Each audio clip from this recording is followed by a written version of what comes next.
Have you ever thought about how to easily double an employee's salary using Java 8? In today's video, we're going to break this down step by step, using simple language so that anyone can understand, even if you're new to programming. We'll use some cool features from Java 8 that make our job easier. Let's get started. First, we need to define what an employee is in our program. We'll create a class called employee. Think of a class as a blueprint for creating objects, in this case, employees. Each employee will have a name and a salary. Here's how we can set it up. In this code, we define two properties, name and salary. The constructor allows us to create an employee with specific values. Getters let us access the values, while the setter allows us to change the salary later.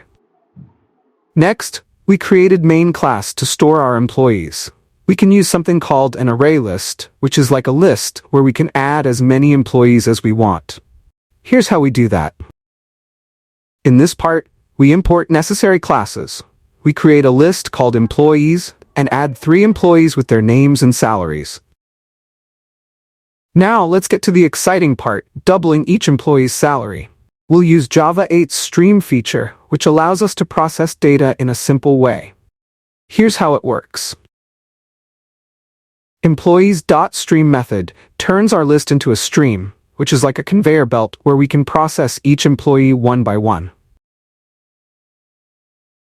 Then we have peek method.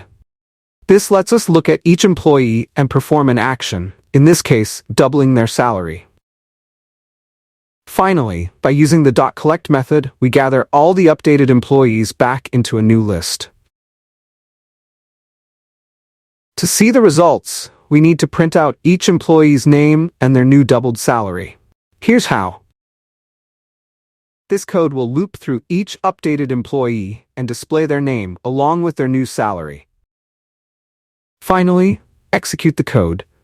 There you have it. You've learned how to double the salaries of your employees using Java 8 in just a few easy steps. With that said, thanks for watching, and until next time.